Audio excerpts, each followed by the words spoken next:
Welcome students, BEd second year के छात्रों का इस वीडियो में स्वागत है।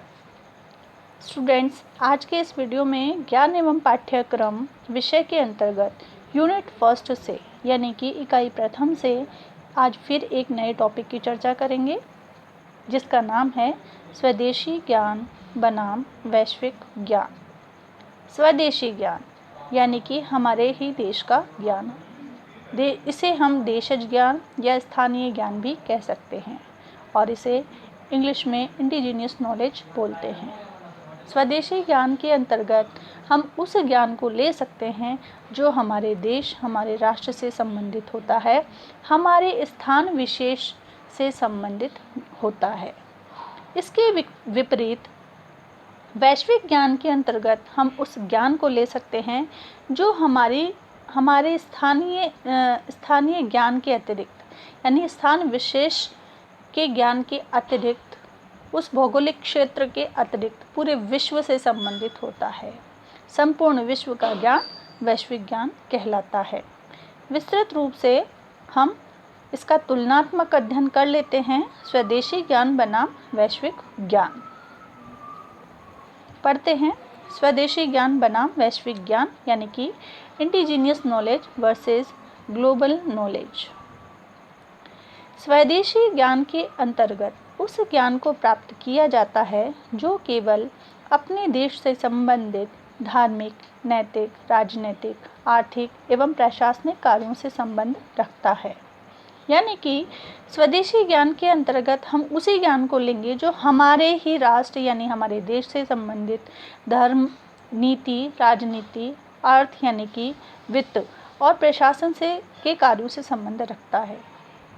ऐसा ज्ञान जो हमारे देश के धर्म, नीति, राजनीतिक, अर्थ, प्रशासन और अन्य क्षेत्रों से संबंध रखता है, उस प्रकार के ज्ञान को हम स्वदेशी ज्ञान के अंतर्गत समझ सकते हैं। इसमें व्यक्ति को मात्र वही चीज़ें सीखनी पड़ती है जो उस देश की सीमा के अंतर्गत आती है। यानी कि वह ज्ञान हमारे देश की परिधि और देश की सीमा के अंतर्गत सीमित होता है। वह हमारी देश की सीमा के अंतर्गत ही प्राप्त किया हुआ होता है। उस देश के अतिरिक्त ज्ञान को हम स्वदेशी ज्ञान नहीं कहेंगे, वह हमारे देश से ही संबंधित होगा, हमारे स्थान विशेष से ही संबंधित होगा। इसके विपरीत, इसकी तुलना में वैश्वीकरण के ज्ञान के अंतर्गत हम समस्त पृथ्वी की यानी पूरे संसार की, पूरे विश्व की सामाजिक, आर्थिक, राजनीतिक और शैक्षिक क्रियाओं का ज्ञान समझ सकते हैं। वैश्विक ज्ञान में पूरे संसार यानी संसार में जितने भी देश हैं, उनकी समाज, उनका अर्थ, उनकी राजनीति, शिक्षा और प्रत्येक क्षेत्र से संबंधित जो ज्ञान होता है वो वैश्विक ज्ञान के अंतर्गत आता है। कोई भी देश किसी भी समस्या के लिए अकेला नहीं है, बल्कि संपूर्ण विश्व उसके साथ है। कोई भी समस्या यदि आती है तो वैश्वीकरण के अंतर्गत हम समझे, यानी कि वैश्विक ज्ञान के अंतर्गत हम समझे तो ऐसा ज्ञान जहाँ पर कोई भी समस्या यदि उत्पन्न होती है तो वह केवल उस देश की व्यक्तिगत समस्या नहीं है, बल्कि संपूर्ण विश्व की समस्या है। इसमें संपूर्ण विश्व के विषय में ज्ञान प्राप्त करना होता है, तभी वह वैश्विक ज्ञान कहलाएगा। स्वदेशी ज्ञान के अंतर्गत व्यक्ति अपने राष्ट्र तक ही सीमित रहता है। यदि हम स्वदेशी ज्ञान और वैश्विक ज्ञान की तुलना करेंगे तो हम ये देखेंगे कि जो स्वदेशी ज्ञान होता है उसके अंतर्गत व्यक्ति अपने राष्ट्र या अपने देश तक ही सीमित रहता है और उसकी भावनाएं भी संकुचित रहती हैं, जो केवल अपनी राष्ट्रीयता की परिधि में ही रहती हैं। उसकी भावनाएं संकुचित हो जाएंगी। किस प्रकार हो जाएंगी कि जो भावनाएं होंगी वो सिर्फ अपने देश के लिए सोचेंगी, क्योंकि वह स्वदेशी है। वह ज्ञान जो है, यदि हम स्वदेशी ज्ञान के अंतर्गत लेंगे, भावनाओं को यदि हम लें तो हम अपने देश की ही सोचेंगे, अपने देश का कल्याण, अपने देश का धर्म, दर्शन, अर्थशास्त्र, शिक्षा या अन्य जितने भी क्षेत्र हैं, उद्योग वगैरह जितने भी क्षेत्र हैं, उनसे संबंधित ज्ञान को ही हम समझेंगे। क्योंकि हमें स्वदेशी ज्ञान समझना है तो हम केवल हमारी भावनाओं को संकुचित करेंगे। वैश्विक ज्ञान के अंतर्गत संकुचित भावनाएं नहीं आती हैं, वो सभी के लिए समान होती हैं, लेकिन स्वदेश के अंतर्गत केवल बस देश विशेष की परिधि में सीमित होकर रह जाती हैं। इसके विपरीत वैश्वीकरण का ज्ञान जबकि हम इसकी तुलना में वैश्वीकरण के ज्ञान को लेंगे तो हमारे अंदर विश्व बंधुत्व की भावना को जन्म देता है। यदि हमारे अंदर वैश्वीकरण की भावना है तो हम सब में विश्व बंधुत्व की भावना आएगी। विश्व बंधुत्व यानी कि संपूर्ण विश्व हमारा भाई है, हमारा मित्र है, हम सभी को साथ लेकर चलेंगे। देश विशेष की व्यक्तिगत समस्याओं या व्यक्तिगत हित को छोड़कर हम पूरे विश्व को अपना प्रिय समझकर और वैश्वीकरण की भावना के साथ में एक दूसरे के साथ मिलकर कार्य करेंगे। वैश्वीकरण का ज्ञान प्रत्येक समस्या के समाधान में सहायक होता है। आप देखिए, वैश्वीकरण का ज्ञान प्रत्येक समस्या में सहायक किस प्रकार से होता है। इसका एक ताज़ा तरीन बिल्कुल फ्रेश जो एग्जाम्पल है, जो उदाहरण है, हम ये ले सकते हैं कि वर्तमान समय में पूरा विश्व कोरोना महामारी के इस जाल में फंसा हुआ है, पीड़ित है। ये इस महामारी के संकट से इतना ग्रस्त है, प्रत्येक देश इस समस्या से छुटकारा पाना चाहता है। तो ये कोरोना महामारी है जो किसी एक देश की व्यक्तिगत समस्या नहीं है, यह वैश्विक समस्या है। किसी एक देश की समस्या न होकर प्रत्येक विश्व इससे पीछा छुड़ाना चाहता है या इस बीमारी से निजात पाना चाहता है। यदि यहाँ पर भावनाएं संकुचित हों और केवल अपनी देश की सोची जाए तो कोई भी देश अपना स्वयं का विकास व्यक्तिगत रूप से नहीं कर पाएगा और इस समस्या से छुटकारा भी नहीं पा सकेगा। इसके लिए आवश्यकता है वैश्वीकरण की भावना, विश्व बंधुत्व की भावना।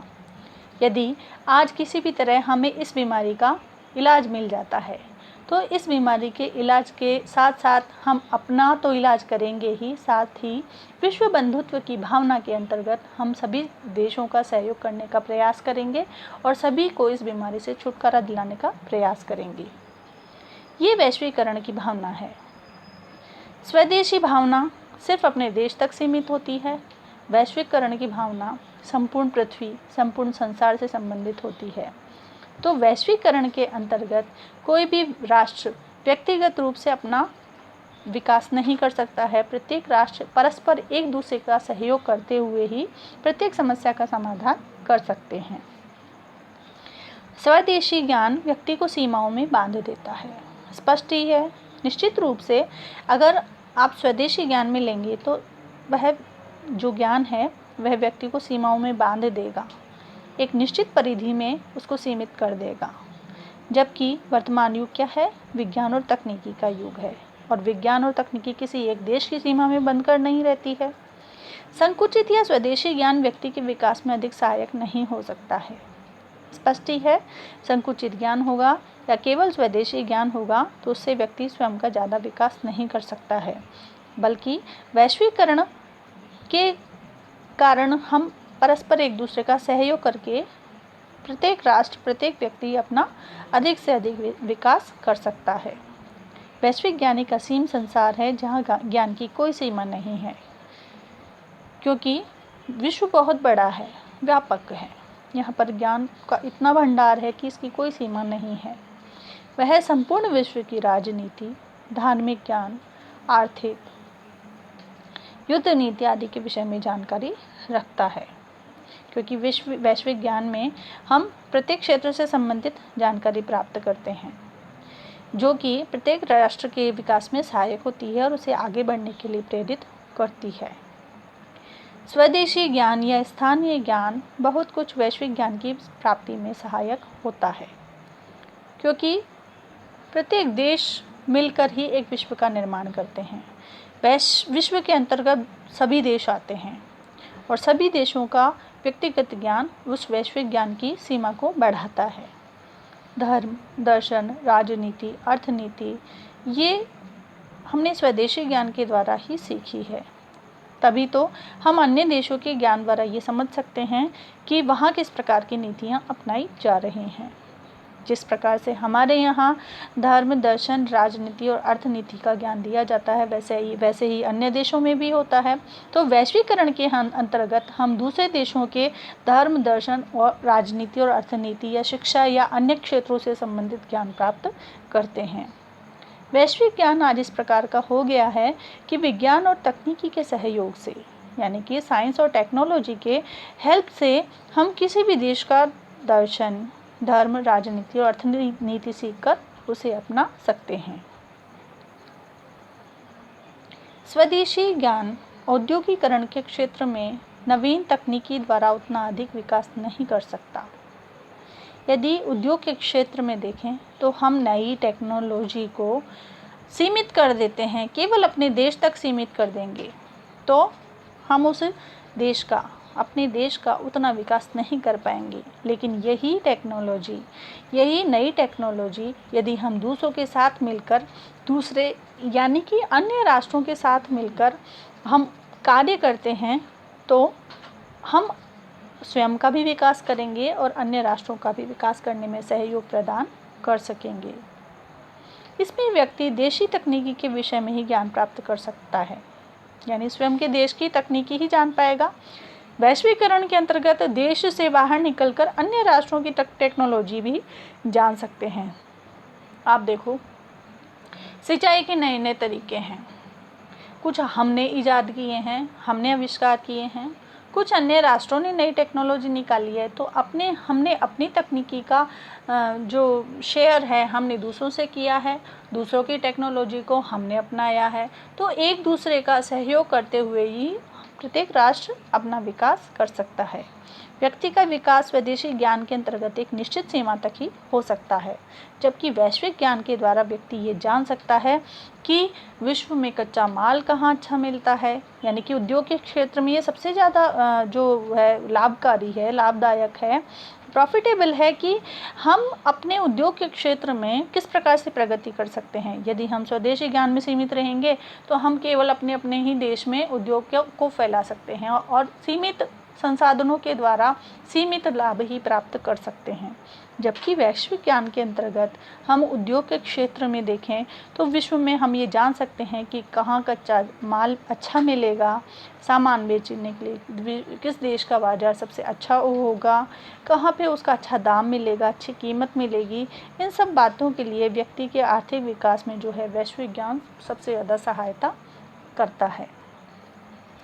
तो वैश्विक ज्ञान प्रत्येक क्षेत्र में, प्रत्येक राष्ट्र के लिए बहुत ही लाभकारी है, बहुत ही सहायक है। प्रत्येक राष्ट्र वैश्विक ज्ञान या विश्व बंधुत्व की भावना और वैश्वीकरण की भावना के साथ में अपना विकास कर सकता है। आज हमने स्वदेशी ज्ञान बनाम वैश्विक ज्ञान का अध्ययन किया। स्वदेशी ज्ञान और वैश्विक ज्ञान को अच्छी तरह से आप समझ गए होंगे, ऐसी मैं आशा करती हूँ। अगले वीडियो में एक नए टॉपिक के साथ फिर से मिलेंगे। धन्यवाद।